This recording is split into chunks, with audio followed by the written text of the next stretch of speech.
Support the Amigos podcast and keep the Amiga goodness flowing for just $1 a month. Visit our page at patreon.com/AmigosPodcast.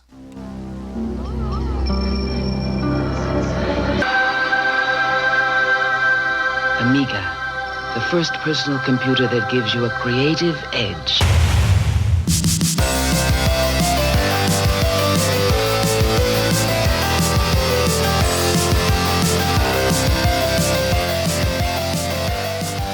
Hi everybody, welcome to Amigos. I'm John. And I'm Aaron. And today we're going to be talking about the adventures of Robin Hood. Aaron, who's your favorite Robin Hood? Oh, let's see here. As we go back to the list, I'm going to have to say, I think I can speak for everyone in America and in the UK when I say that Kevin Costner is the all-time greatest Robin Hood. It's interesting that you say that. I thought that you would go with like one of the old guys, like who's that guy? Errol Flynn? No, that he was Sherlock Holmes. I'm talking about. No, he wasn't. That was Basil Rathbone. Oh, well, okay. So Errol Flynn was the old Robin Hood? I don't know. Was he the guy that How old do you think I am? Well, I figured that because you tend to skew old with your favorite movie things. He was the guy that swung from the chandelier and all that, right? What are you saying? I'm old movie guy because I'm old? That's what you're implying. No, Well, Errol Flynn was the swashbuckling sword guy. Yeah. So you prefer Kevin Costner to him? No. Kevin Costner's the all-time worst Robin Hood. That was trying to be amusing. Oh, it was a joke. But I forgot that you've never seen any movies. Why did I forget that after the pre-show commentary we just had? What was I thinking? No, I don't really have a Robin Hood. You know, I'm trying to think if I've ever seen a Robin Hood movie that I thought was any good. My favorite Robin Hood movie is the Disney one with the fox. That's the best one, I would say. I really like that, and I still sing the songs in my head from time to time, especially about the Nottingham. You know, about every town has its ups and downs. Yeah. When I used to meet people from Nottingham, like Ravi, That's in when England, you I would it? launch into it. They would have no idea what I was singing. Probably not. They Even probably, if they knew the song. Yeah. Now, what's the all-time worst Robin Hood related thing you've seen? I saw that Men in Tights movie. That is correct, and I love it. We just talked about Mel Brooks before the show started, and I love Mel Brooks. I knew that even having not seen the other Robin Hood, the Kevin Costner one, that they were sort of doing a takeoff on that, but I couldn't understand the jokes because I hadn't seen the other one. Yeah, no one should. The Kevin Costner thing was an abomination. It was an insult to Robin Hood fans. And What's wrong with it? It's just he's horrible. Kevin Costner is the worst best actor I've ever seen. If you've ever seen, and I know you, but have you ever seen Dances with Wolves? Dancing with Wolves. It's the Indian one. Well, it's a frontier film, right? And he got all kinds of awards, and he's absolutely a horrible actor. Was he also in The Last Samurai? No, I don't know. I think that had Tom Cruise. Okay. But did you ever see Bull Durham? No, but I've heard that that's supposed to be good, right? He's fine in that. Yeah. So I don't know what's going on. I'd like to see. That's a baseball film. That's right. I'd like to see that. It's good. Yeah. But Men in Tights, I was excited to see it because it was Mel Brooks, and Mel Brooks has a lot of good movies. Mm-hmm. But this was this was the dark ages of Mel Brooks. This is where it began because it starts off with a horrible rap, not good, and goes downhill from there. And the humor, I mean, there's a couple of parts you're like, now, it was a lot better than Dracula Dead and Loving It. I will say that. And that movie had Leslie Nielsen, and it had an all-star cast, and it was dreadful. So Mel Brooks went down the tubes, but that is probably my least favorite Robin Hood movie, just because someone great directed it and it still tanked. Was Hot Shots Mel Brooks? No, that was some of the guys that worked on Airplane and Naked Gun. Okay. Yeah. So I guess we don't have anything good to say about Robin Hood. You know, there's probably a real awesome Robin Hood movie that we're forgetting, but I haven't seen it. Yeah. You know. So, yeah, I know that. I think Guy Ritchie did a Robin Hood flick. What's he known for? Lock, Stock, and Two Smoking Barrels, and stuff you've never seen because it's mega violent. All right. Well, I guess since there are no good Robin Hood Put the movies, boost to Robin Hood. I mean, what are you gonna do? Somebody make a good one. You know what's bad? Robin Hood movies. You know what's good? What's going on our site, Aaron? Wow. What's going on this week on everythingamiga.com? Right on. So we had one big wacky article this week, again from our resident writing master, the Dreamcatcher. And this time out, he takes a look at a game called Future Wars. Yeah. Now I'm looking at if you're watching the video version right now, that looks just like the spaceship from Close Encounters. Is it supposed to be? Listen, let's ponder this. What is a flying saucer? I guess there's really not. It's a big round gimmick with some lights underneath the gimmicky part. Yeah, and that's what that looks like. They all look the same. Touche. And the thing is, if you say, "Look, I saw a UFO," and people are like, "What's it look like?" and you say, "Like it was jagged, like a starfish," they're gonna be like, "You didn't see jack squat. If that sucker ain't round, you're lying." That's true. I never believe people don't see round flying saucers. Have you ever seen anyone say, "I saw a UFO was shaped like a teddy bear"? Or something? Right. No one's saying that. No one's saying that, even if it's true. So yeah, this is the game that this thing comes from. This is that poster that you've got in your wall. This is the game that thing comes from. Yeah. Don't you have a poster of this in your bedroom? No, you think everything is that. That's some kind of famous art. That's art. I'm an art collector, Boat. I don't just take screen grabs and stick them up on a wall like the Ham and Egger. Now, if it's game fronts, I'll put those up there. But no, the art in this is tremendous. This is Delphine Software, and this was I actually played this game. For one of all the Dreamcatcher games, this is what I've actually played way back. I haven't played it forever, but I remember liking it quite a bit. It's sort of an adventure, like a hunt around type game, point and click sort of deal. It's pretty cool game. So if you're into that sort of thing, of course, this just popped up. I haven't seen this one yet. So if you, but hey, DK always gets it done. I see he's talked about some other games, and I believe is that from Cruise for a Corpse? Yep. Yeah. So that game, for some reason it sticks in my mind since we covered it all those years ago, because it was an unusual game. It was, and the idea of a murder mystery like that was interesting, but it had so many fundamental flaws. So anyway, it has nothing to do with this. So yeah, go check that out. Pop over to our site and give that a whirl. What's been going on over on the YouTube? We actually put some stuff up this week, and some of our good buddies did. Hey there, good buddy. Whatever happened to CBs? You remember those? Yeah, I used to have a CB. You had one? Yeah. You're kidding me. What was your CB handle? I didn't. You know what I did with my CB? I used to. I'm afraid to ask. I used to walk around my backyard. It was a portable one. Yeah. And I used to just do radio check, and then people would be like, "Your radio's fine, bud." I didn't know what else to say. Did you hear trucker banter on yours? It wasn't powerful. I think only people that were sort of passing by my road could. So it was a strange time. I was a lonely child. How often did you do this? It was daily. Daily? You'd walk around the backyard saying sound check? Yep. Radio check, channel 21. The Chud had a full setup with like a 40-foot antenna. Oh my gosh. I could see him in the control room with that thing. He had a nickname and everything. He knew the truckers that would come by. Lord. So anyway, it's completely irrelevant to what we're talking about. We had videos this week. Let's talk about, of course, after the show last week, what did two brave superstars like ourselves do to kill time? Right? What do they do? We sat down and play another game of Chaos. That's what.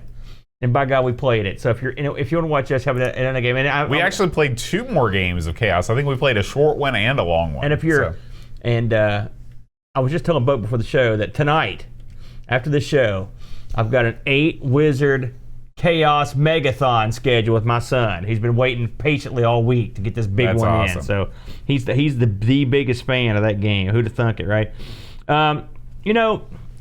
This is something for the, not necessarily the Amiga crowd, but for those interested in retro computing anomalies, Bode.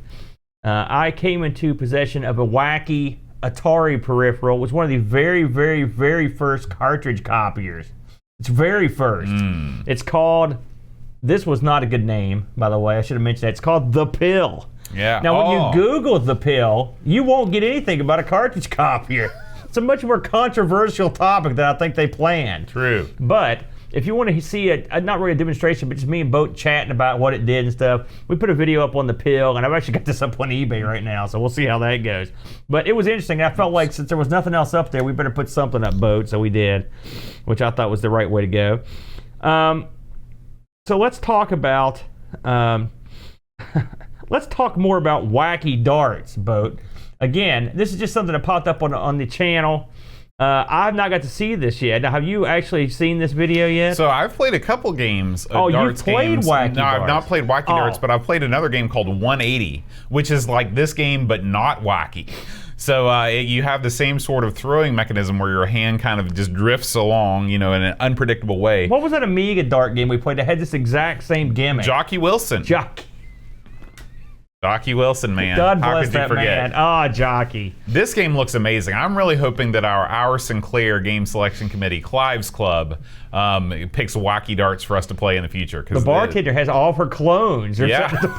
It's a wacky place, man. I What will can say say this Wacky Darts looks like it's got a lot more atmosphere than Jockey's game did. Let's see if we got. I guess I should talk about what me and the Brent were up to this week on ARG Presents.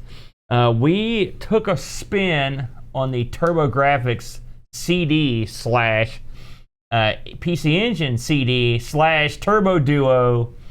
And on and on and on. There's a million different wacky, like we mentioned on the show, the people that made the TurboGrafx got nothing on, Sega's got nothing on them. These guys were putting out wacky versions of stuff from now till doomsday. We played a game called Poppin' Magic, which is a kind of a puzzle game. And then I had to pick out, because I like to pick games that have wacky names, Riot Zone. And Riot Zone was a hideous disaster. So if you want to see just the dirt worst. Just the dirt worst. Tune in. That's what you can check out. I think, have I missed? Does that sound like I've caught everything there, Boaster? I think that's everything. So yeah. So now this week I actually have a couple of things finally lined up. So I'm hoping this week can finish the production on them up, and they're Amiga related. I'll surprise you when they come out. But that's all I got, Bo. All right, cool. Well, this has been an amazing week in the world of the rolling stock of the Gamble train. It's been a full carload of news. Oh, good. Yeah. As it rumbles along the land, it's time to talk about this week's Amiga news. This is Scene World, Aaron, our first story. Scene World is the world's only C64 NTSC and PAL disc mag, okay? And they've got a podcast. Wacky. Yeah, and they've got a podcast. And podcast number 60 features our buddy, Amiga Bill, and Anthony, the Guru Meditation. So if you dig those guys, and everybody that's into the Amiga scene loves the Guru Meditation. They're everywhere. Yeah, they're sort of the mascots of... I was at the store picking up some Kraft pizza cheese. Mm-hmm. Right there on the cover, there's Amiga Bill dancing. Right. I don't know how he did it. He's working there. He's every dog food. They're on everything. Every time I look at a podcast, they're everywhere. Yeah, so if you want to check out what's new with the Guru Meditation and what they're doing in the Amiga world, you can check out Scene World, podcast episode 60. I'm convinced Bill has several clones that work nonstop, scouring the globe. Now, this next story is not really news, but it's something that I'd never seen before, okay? So you have a Gotek floppy emulator on your Amiga 600, right? I got two of these bad boys. You got one on both the 600 and the 1200? Correctamundo. Okay. Now this is called the Ultimate Solution for Mounting Gotek Drive. Catchy name. I know where you're going here. This is a false disc that sticks under the Gotek little LED readout that makes it look like a floppy drive. Yeah. Have you seen these before? I have seen these. I've seen it. I think I was in the Amiga forums and they had one of these. It's amusing. It's wacky. Now, I prefer my solution, but my solution is not as wacky or as cool looking. I just took the little readout thing and just extended the wiring and just stuck it to the front of the case. Yes. So I could see but still the buttons are back there. Where are the buttons on that? Make that huge again. Yeah, we don't know where are the buttons at. Are these the buttons down here? No, that's a USB. Possibly up here. Who knows? It's on there somewhere. Yeah. So that might be more convenient. But yeah, these are for sale on eBay for £18. That's what is it, about $25? Yeah. And they've sold 24 already according to eBay. So if you're looking for a more aesthetically pleasing Gotek floppy emulator, check this thing out. It's pretty cool. What I like to do, and if I may offer up a suggestion. Sure. What you do is you get you a hacksaw, if you don't have, or a Dremel. That's right. And you just just cut into that sucker. Just cut into it. That's right. Cut a big old rectangle. If you're out not and just slide destroying that your sucker. case, you've done it wrong. If I'm not doing it, then the cat is. The case is getting wrecked, son.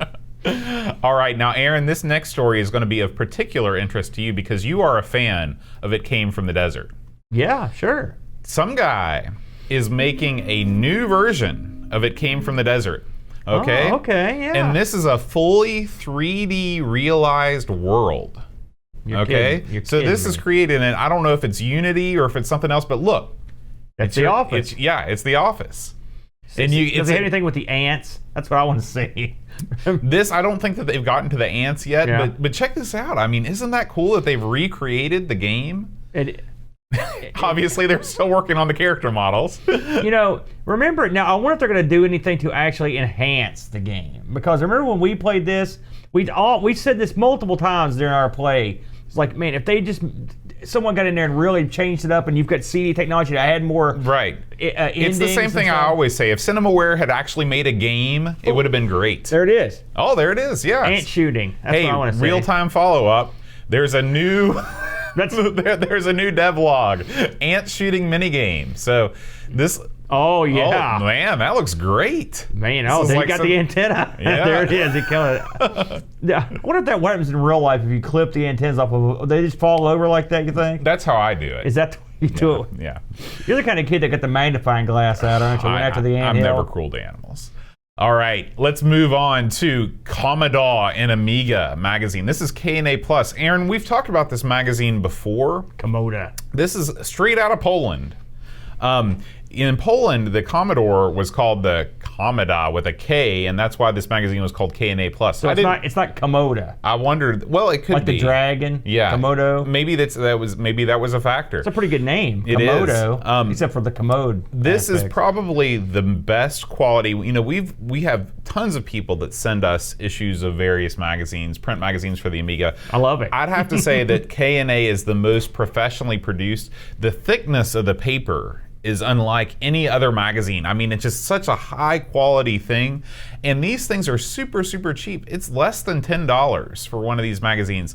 The latest issue is all about, obviously, Alien Breed. There's some new interviews involved in this. This is a Polish publication that is translated into English, so just sort of know that going in. But I met one of the guys that's in charge of it, Thomas, over at Amiga Ireland. Really nice guy. Connections, Bode. Yeah. The Polish folk are passionate about their Amiga. They are. That. And the Atari. They're That's passionate right. about all my favorite they're things. They're a good bunch over there. Now, Aaron, I know you just can't get enough of OS3 and OS4 Man, news. I'm telling you, I've been waiting. Yeah, and I had to push this story off last week's episode. It's got bumped. It got bumped because of all the other news. So I knew that you missed it. This is a new weather forecasting app for OS3 and OS4. Weather forecasting. Okay, so if you fire up your OS4 desktop and you've just been, you're in a windowless room like most people that run OS4. Right. You need to know what's going on. No, wait. No. You need to know what's That going almost on got out past there. me. And so this is a really cool, OS4 kind of reminds me of sort of a Mac-like operating system. It's just a lot of do you remember a program called Confabulator back in the day? No, absolutely This was not. like a little widget, deal, and there were tons of little widgets. That's sort of, if I was running OS4, my desktop would be full of this kind of stuff. So check this out if you're running OS3 or OS4, and if you are, please report in, because I don't know that we've met anybody that runs OS4 before. I'm sure you've met plenty of people in Ireland that That's were true. running it. That's true. I might have even seen a couple desktops up and running OS4. But Do any of our Discord buddies are running that? that's what I was wondering. If you are, let me know. Aaron, sensible days are here. Thank God. Thank you, sweet Lord. I've been waiting for these for many years. Sensible Days 2019, the World Championship Oh. Sensible World of Soccer Tournament has been announced. This year, the 16th annual Sensible Soccer World Championships will take place in Fulda, Germany. You can Fulda. I don't think I've ever heard of that town. Me neither. This is July 27th and 28th. Register now to get early bird pricing. I bet there's some crazy partying going on at this thing. Or you've got the main event, but then you've got the auxiliary, the secondary stuff going on. I bet it's I bet there's some wacky darts at that. Absolutely, the real deal. So I'm hoping that there's some sort of a live stream of something of this year, because I want to see what the world tippity top sensible soccer players look like. I think Pixels, our buddy Pixels at Dawn, did really well over at Amiga Ireland. He should enter this thing. I think he could probably walk away with the trophy. Do you see down there? Look at the all weekend pass right there. Does that say 125 euros? 125 euros gets you in the door, 3 nights, a bed in one of the nice rooms, a total of 8 meals, free soft drinks during meals, and both tournament fees included. That's a heck of a deal. That is, when I saw the price, I'm like, that's a lot of money to just be at the show. But that's the full meal deal right there. Right. 8 meals plus a room plus entry. Nothing like that going on around here. If I was anywhere near Fuelma or wherever this was, I'm horrible at this game. I would like to see some footage of just like the tippity top players and watch their style. Yeah. That'd be cool. Yeah, it'd be cool for sure. So good luck. Sensible Days coming soon. Yeah, I love that. That's great. There is another event going on. This is one I'd never heard of before. This comes from our buddy Neil over at Indie Retro News. Amicamp Foundation is hosting a big Amiga event at the end of this month, the 30th and 31st of March. Amicamp. Yeah, I've not heard of this so one. you can go and you can. This is hosted at the Foundation, which I don't know where that is. Greece. This is in Greece. And I guess this is just basically like an Amiga development camp where I guess there's classic Amiga stuff. There is next generation Amiga. Looks like there's even stuff for the Atari ST and stuff. Look how fancy and clean and lovely that setup is. Remember our computer club meeting, which is like a ramshackle destroy. Let's look at that. Look at this beautiful area. Yeah. See, that's how they do it in Greece. That's how they do it, man. Look at that boing ball over there just resting too. Outstanding. And what is up with? We're looking at this. What is that under it? Is that the top of it? It is. Yeah. It's sitting on its own top. Now that is a hack boy. That's the way I do it. Yeah. That's right. He's got your haircut too, Bo. He does. So, Amicamp coming soon. Now, Aaron, Bridge Strike. Oh, is this the River Raid Clone? We talked about this a couple years ago. It's finally available. It's finally available for ordering. This is one of those games that when we first saw it, I was like, man, I cannot wait to check this out. We both love River Raid. I do. And this is basically, it looks like a more colorful. It looks awful. It looks pretty good. Yeah. It's got version a of unique it. style to it. This comes to us from Project R3D, the creator of Tank's Fury. And this game is available up for order right now for €17. Comes with a CD, color printed manual, DVD box, full foil box, a sticker, floppies, everything you could possibly want for €17. Pretty good deal. And the requirements in this are it's OCS but 14 megahertz processor. So anyone with a 1200 should be good to go. With the processor, we had to pick this up, Boatster. Yeah. It just looks like the graphical style. It almost looks like you're bombing the overworld map in like Mario or Zelda or something like that for sure. Yeah, I don't got a problem with that. looks great. I hope it's really good. Me too. We've talked this a long time, and I'd almost forgotten about it. So that looks. And the box looks awesome too. That's good art. I like it, man. And finally, this is coming just today. Pixels at Dawn posted this in our Discord. Trap Runner, which we talked about a couple weeks ago, is finally being released in its boxed version. So for €15, you can check that out. This is a platform sort of puzzle game. Very popular. Amiga Bill, who's with us in the chat right now, did a big stream with Trap Runner and some other games that he was lucky enough to receive. So if you haven't checked it out, make sure you check out his stream. Trap Runner is available in box right now. I've got one little additional piece of news. Ooh, Do tell. I've been in contact with a fellow named Matthew, who is basically the guy that's taking care of that Amiga Power magazine soundtrack that we talked about a while back. Yeah. He got word to me this week that the launch date on the Kickstarter is going to be Friday, March 29th. All right.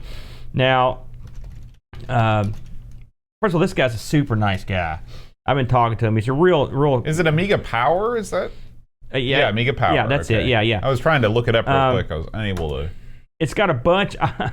it's got a bunch of interesting artists in it, a lot of luminaries in the Amiga field. Well, we covered this a while back, but and he's not asking for a ton of cash either.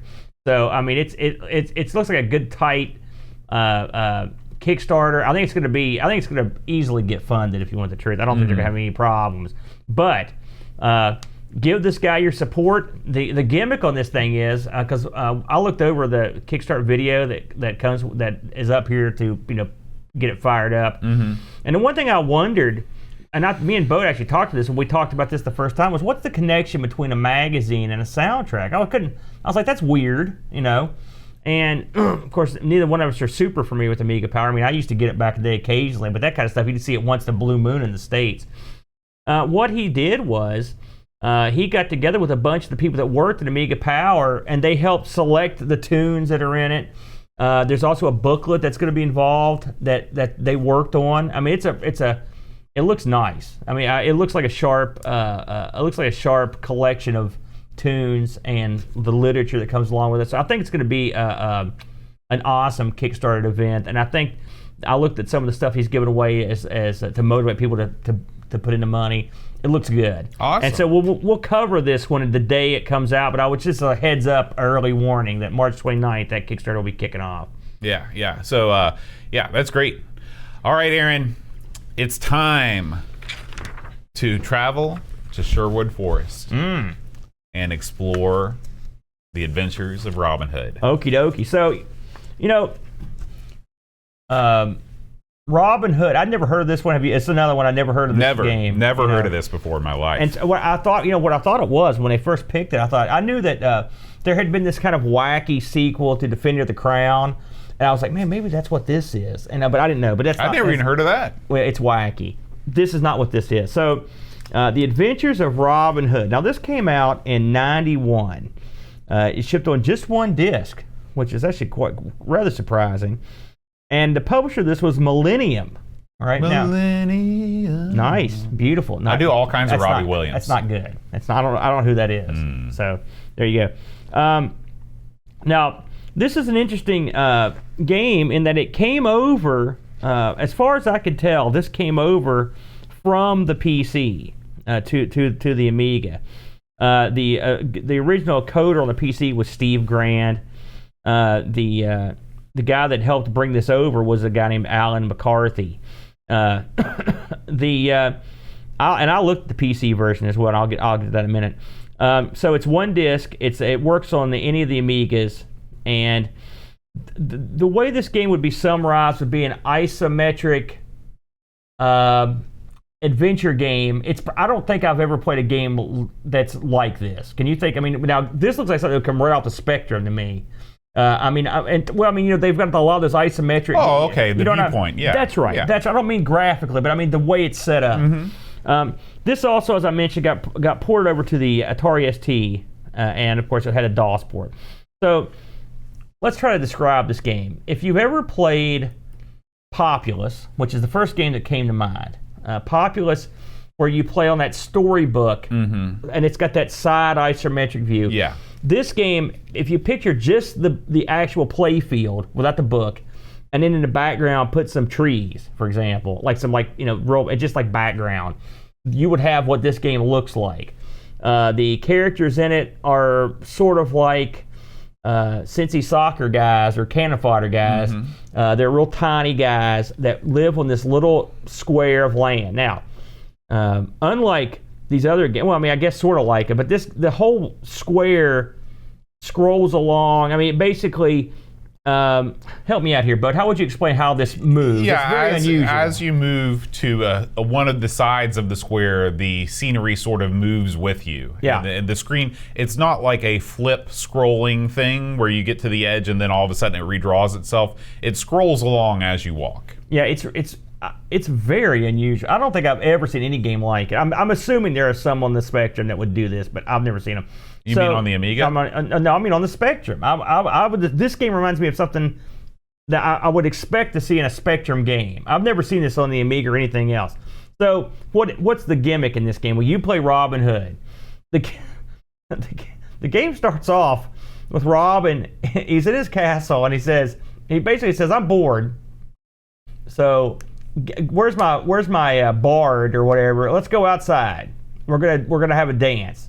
So he goes outside with his bard and a couple of his lackeys, and they go out in front of the castle, and some townspeople and merchants show up, and he's like, yeah, get to dancing. And they do this jig. I love it. I love it. Yeah, the music kicks up. And the music kicks up, and the guy's playing. And then right in the middle of the ballyhoo, here comes the sheriff of Nottingham, that jerk. He always a jerk. He rolls up. He's like, listen, Robin of Locksley, you're gone. We're booting you out. You're out of your own castle. And Robin goes, my townspeople won't allow it. And the townspeople all leave. It's hilarious, actually. He goes, my merchants won't allow me to be taken. And the merchants go like, I got to go somewhere else. Right. They literally say that. They walk off. And Robin's like, son of a gun. So basically, the sheriff just takes the castle, and Robin's sitting on the outside. And that's where you start. Right. Loser Robin. Everyone's lost faith in him.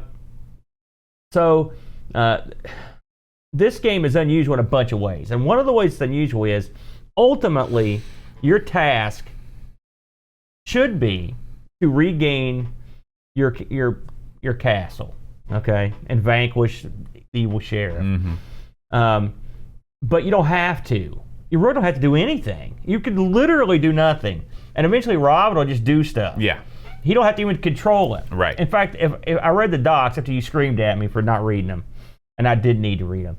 And it basically says, like, yeah, sometimes you probably shouldn't even play. Just let Robin take care of business. Just let Robin do his thing, yeah. And so it's open-ended.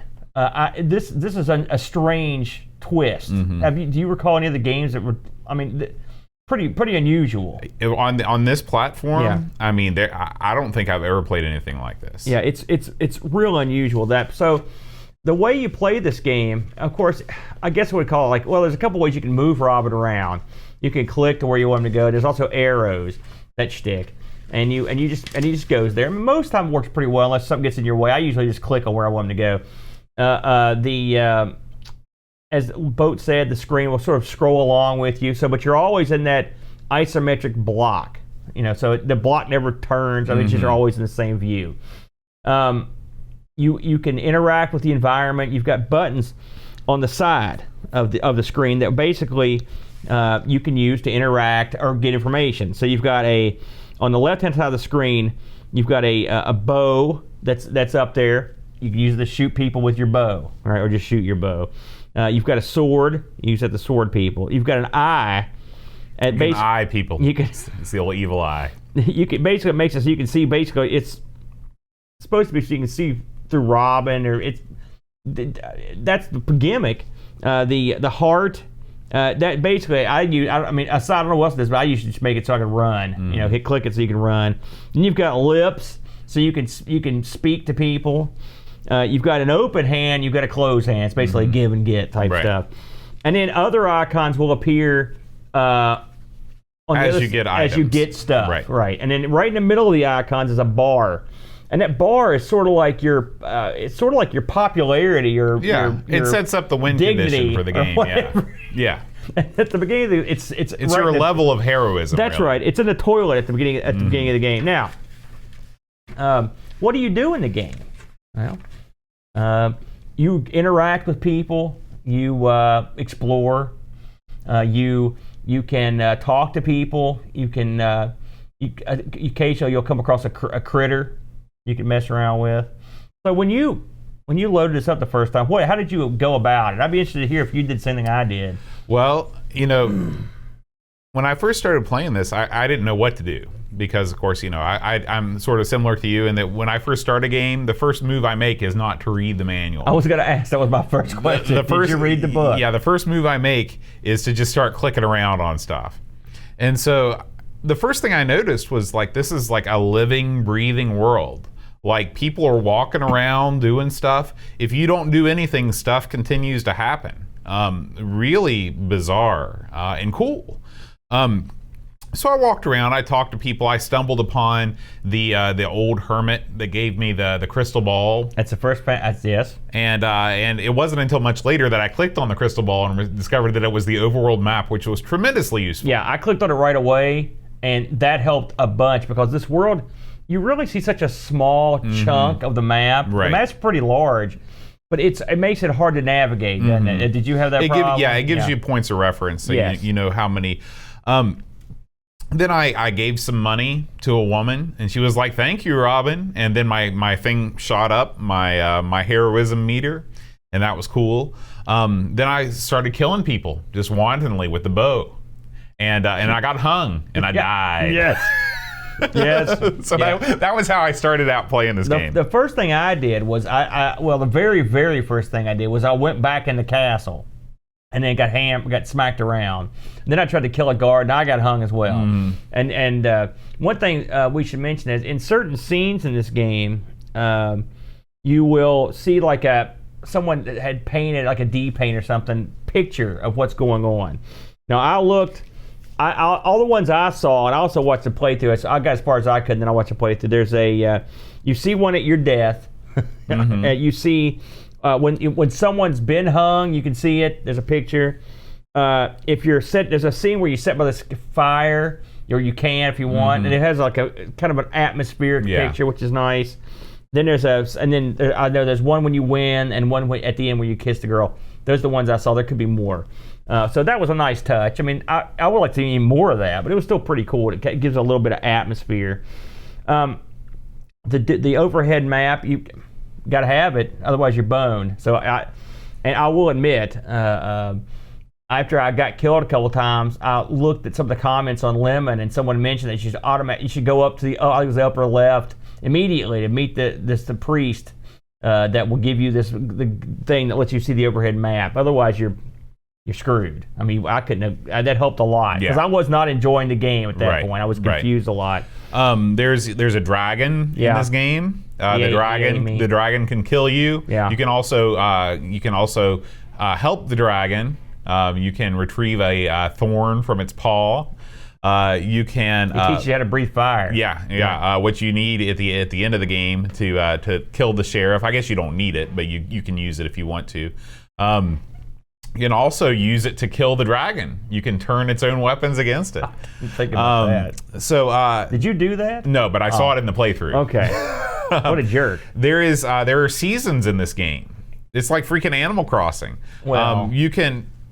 I mean, are you going to poo-poo the seasons? No, but I mean, I didn't see it wasn't. It didn't. To me, it didn't sound like there was a massive.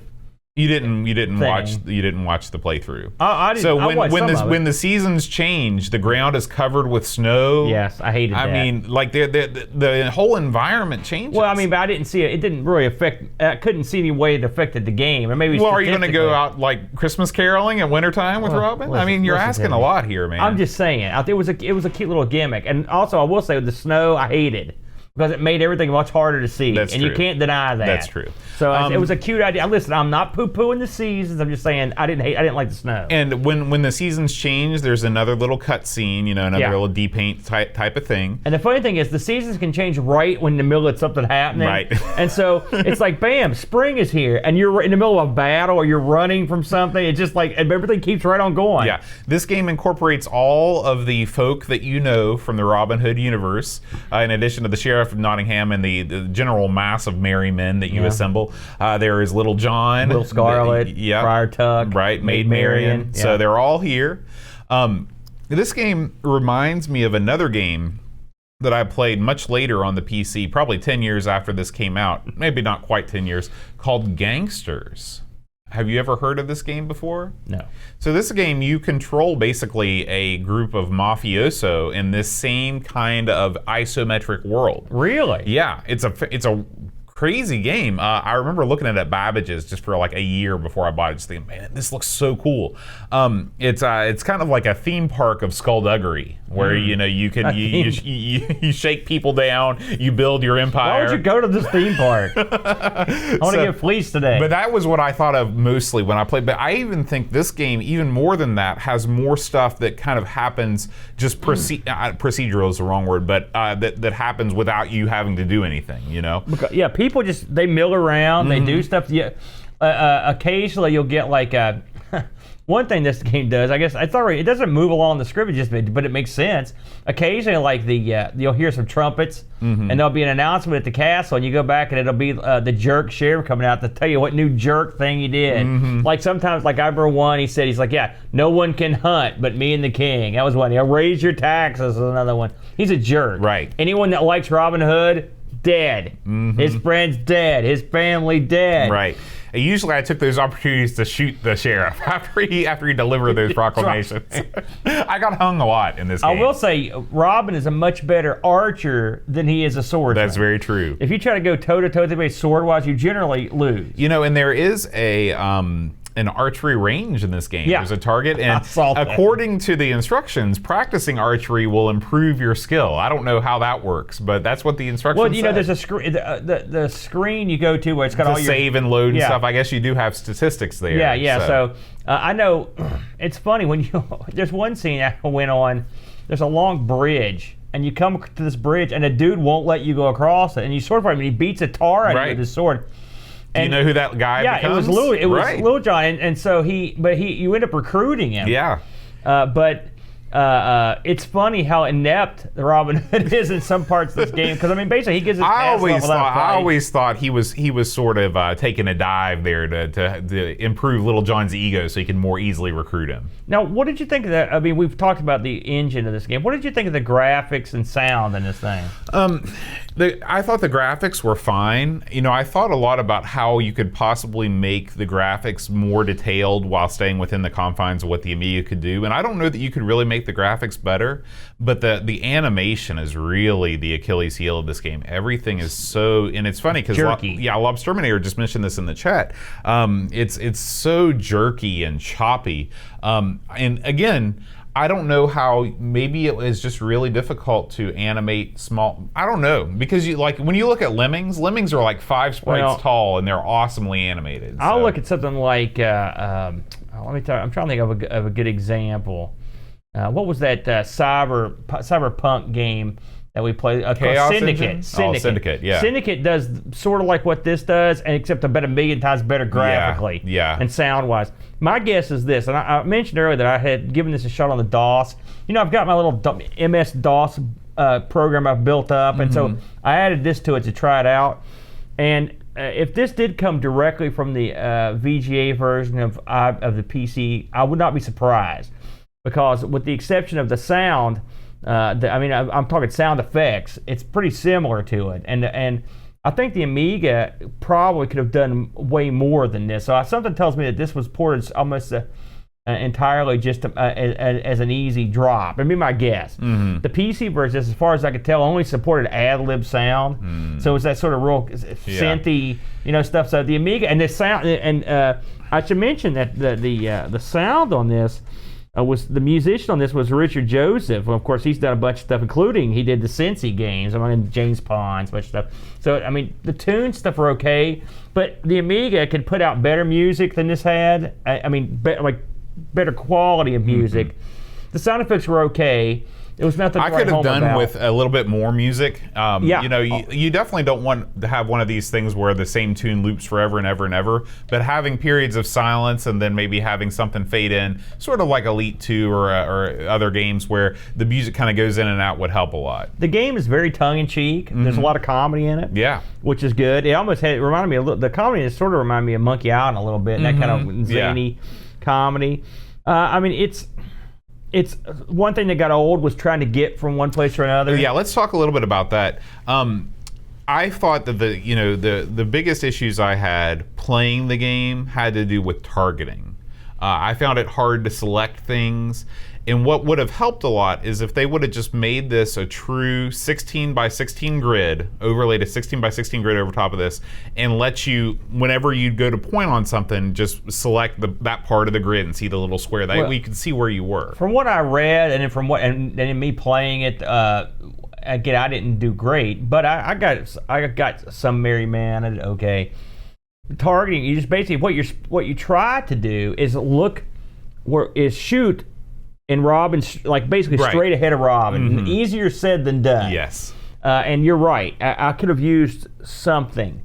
It's funny, even when you target practice, because I went out to that the target. it doesn't even look like your arrows even hit the target. It's real bizarre. It is. The It's shooting in weird. this is hard to follow. The animations are, again, this is another reason I think this came from the PC. It just doesn't have the smoothness that you would think an Amiga game should have. I think your comparison with Syndicate is dead on. If they could have somehow put the Syndicate engine, into this and made this look as good as that, because the Syndicate sprites are even smaller. It would have been really, really cool. Yeah, and I mean, it's not to say that this is. The graphics don't ruin the game. The sound doesn't ruin the game. The music doesn't ruin the game. But it doesn't add any atmosphere to the game. In a game like Robin Hood, when you've got a big time.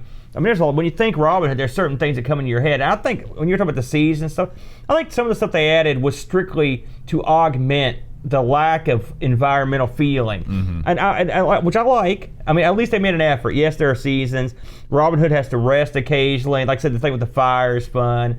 And they make it wacky. They did a lot of stuff that works, but it doesn't. When you're on this little square and then there's this sort of a void behind you, and it's so hard to get around. I would have rather had more view and no void personally, if possible. And I think the Amiga. I mean, we've clearly seen them pull it off before. Yeah. So there's that. I guess I talk about this every time we do one of these games, but in an effort to make this a multilingual experience, having the icons rather than the words. I'm a words kind of guy. I like the original Scum engine, where they have give, all words. push, pull. I'd rather have that too. Well, normally I'm with you, but I thought the symbols were pretty obvious, and so. Now, when you get all the other, I didn't get, like, we're watching the playthrough here on the live show here, but the video show, but I didn't have nearly that many extra icons. Yeah. But that could get pretty confusing pretty quickly if you get to the point where you're wondering what the heck's going on. I did watch someone complete the game. They knocked it out. Now, allegedly, I didn't look this up on purpose. There apparently is a way to beat this in like 4 or 5 minutes.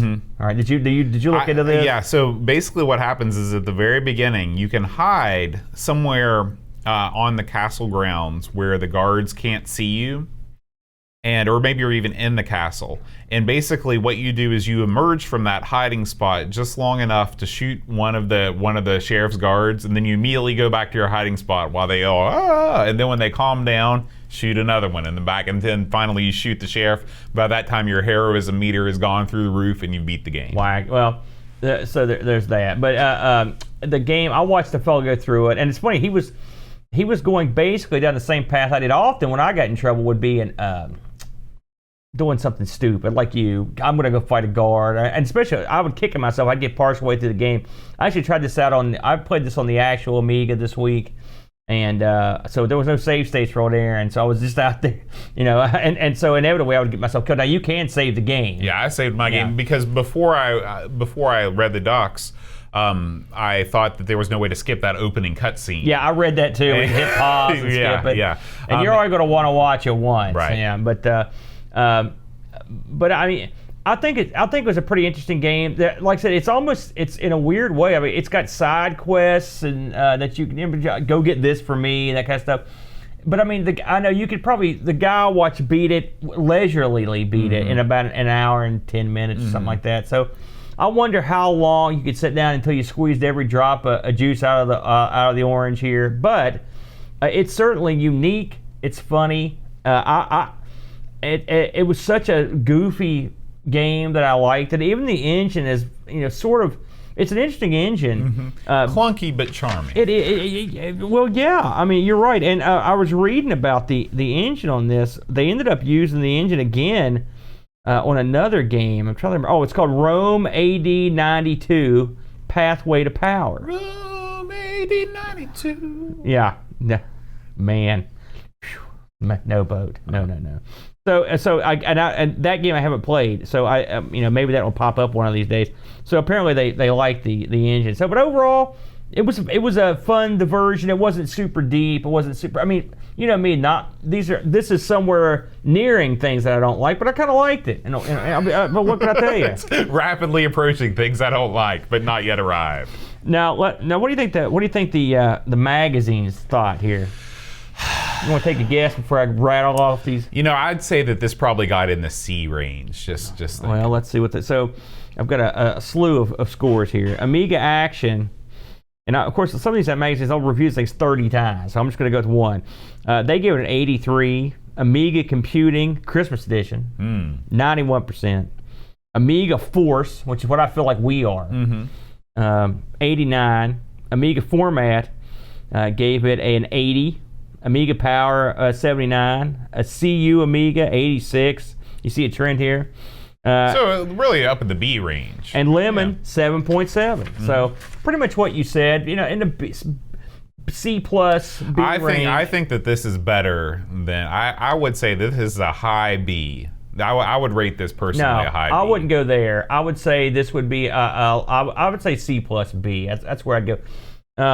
I think the fellows that did this, if they made an expanded version of this, like a more modern version, you could sort of take the same. I wouldn't use this engine. I'd use something. I mean, but you could use.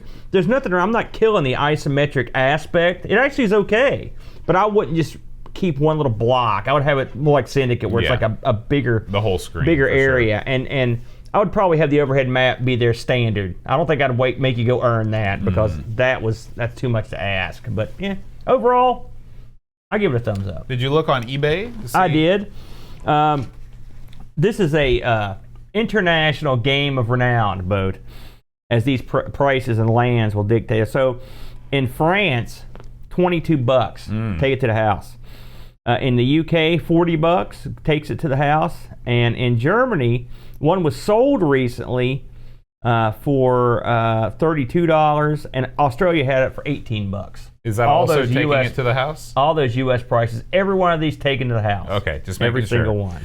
On our Discord server, Chris Folds says, ignoring the fact that you can complete the game in 5 minutes if you hide at the start, this is an interesting game with a real sense of a living world. The map system is quirky at best, and the playfield can feel cramped. Lots of side quests, and seems to have something that brings you back. 7.5 out of 10. One thing I forgot to mention is, as you go through this game, the townspeople, depending on how well you're liked, will either praise you or just violently insult you. I mean, they are jerks. You'll overhear these conversations, or they'll come up and say something to you, and they're total jerks. And the whole time I was like, why am I trying to get these people back? They abandoned me at the beginning of the game. Now they're badmouthing me. Screw that. Well, he's the ultimate egomaniac. If people don't think highly of him, he just can't live with himself. I'm the same exact way, but it's plain that I like this game more than you. To me, I will give points for originality. In this game, I haven't played anything else like it. I really haven't, I agree. So I agree with you on that. We did get some feedback from our buddy Life School, who's one of the head honchos over at the Lemon Amiga community. He might be the head honcho. I don't know. Life School's an enigma. I need to go to Life School because I clearly don't know what I'm doing. This is in reference to our Cloanto Hyperion talk last week. Oh man, okay. And he says, not sure if the branding kerfluffle will change anything, as it's been going on for years this way. If they banned unlicensed use of the Boing Ball, this would affect 70 to 90% of the products on the market. But people would just switch to the tick or the CBM logo or the A or some other icon. But in a way, it's good that they're keeping the trademarks alive, and therefore the IP is still alive, unlike, say, the Atari ST brand line of computers. I will say I saw two separate videos that popped out this week.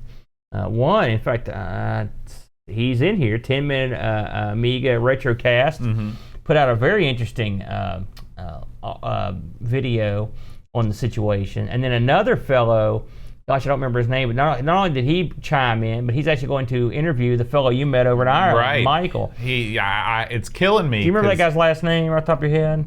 It's a long name. And he had Mike from Cloanto. He had the fellow that's going to interview him had various explanations or suggestions or thoughts on the subject. Everyone's got their opinion, right? Which is why I like to.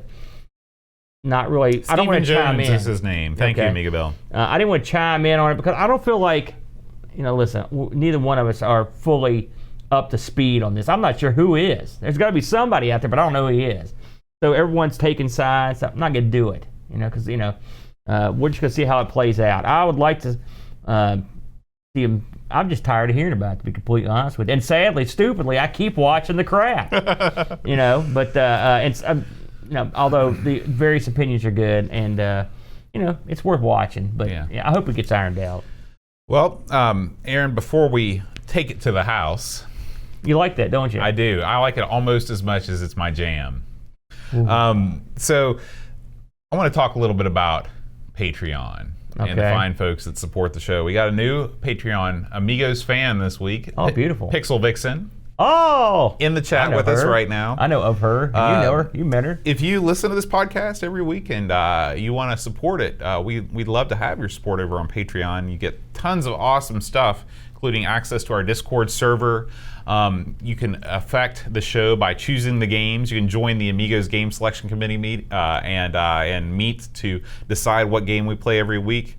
Of course, you get your name featured in the Patreon song, which is the #1 reason why people join us on Patreon. It really that can't be it. That can't. You don't know. I don't pass. Modesty prevents me from passing on the thousands of letters I get every week, thanking them. You're like that the meter in Robin Hood. Yours is always fully blue and it's bulging at the top.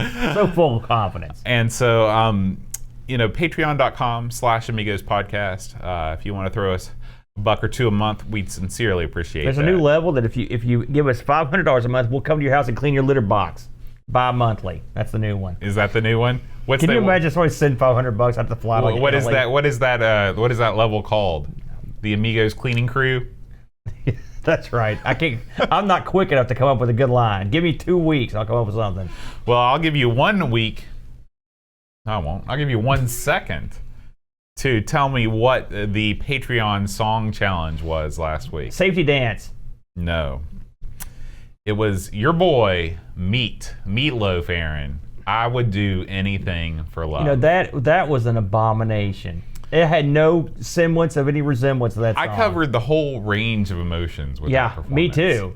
I was sick, then I was disgusted, then I was irritated. So before I perform this week's song, and this will be edited out of the podcast because I've got to run up and get a prop. I've got a gimmick. You've got a gimmick I've for this? got a gimmick. So I thought you were going to give everybody time to take their Pepto-Bismol, their Tums. That may be true too. Try not to trip over anything. And there he goes. I have a hard time walking. Don't ever yell at me for disrupting the show with my antics. I never yell at you for disrupting the show. Can you believe this guy? Well, while he's out there jacking around, let me see what's going on here. Oh, Will Williams in the house. Pixel Vixen's here. Hey, thanks for kicking in there, Pix. Appreciate that.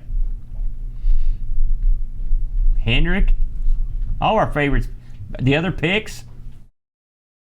All right, here he comes. This better be good. I don't see a gimmick. Well, you lost it. I lost it. Are you kidding me? I lost the gimmick. You don't have a gimmick. Can you tell us what the gimmick was? Yeah. You should just leave that in. It's a monument to your incompetence. So if you know this week's Patreon song challenge, you can send me an email at john@amigospodcast.com, and I will read your name on the air, just like last week's winners, Paul Bossman Harrington. The boss. And Matthew Perron. Very good. Congratulations, guys. So, here we go. 10-minute Amiga retrocast, counting virtual sheep, Bernard Quinn, Retro Man Cave, Tim Drew, Daniel Williams, Simon Rose, Joseph Harrison, Kyle Letter, Rob O'Hara, Howard Nibbs, Matthew Larimore, Andy Craig, Sean Zoe, Darren Lomax, Colin 419, Mark Bidd, Roland Burke, Andrew Mom, Joe the Zombie, John Cook, Dan Ross, Leaf Killan, Alan Kebab, Checote Levelo, John Marshall, Matthew Perron.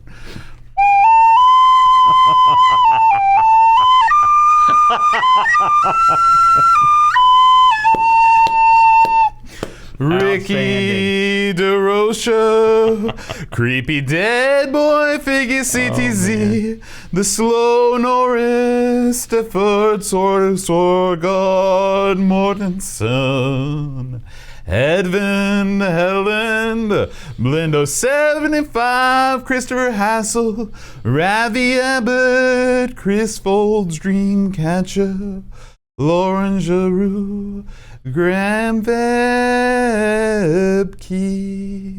Brent Dowdy, Lane Denson, Adam Battersby, O'Brien's Retro and Vintage, Gary Hucker, C. Brian Jones, Paul Harrington, Duncan Stiles, Alan Kelbob, Anthony Jarvis, Tapes from the Crib, Josh Nan, Adam Bradley Jonas, Rulo, THT, Eric Nelson, Kim, Tommy, Humbert Stodd, Daniel Bingston, Brutal Barracuda, Darren Rockles, Jason Warnes, Pixels at Dawn, and Kjolbjorn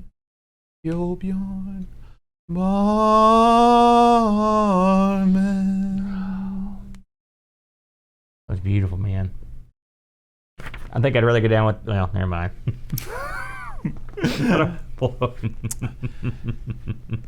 So, Aaron, next week we're going to leave the forest of Nottingham Or the void. and we're going to travel north.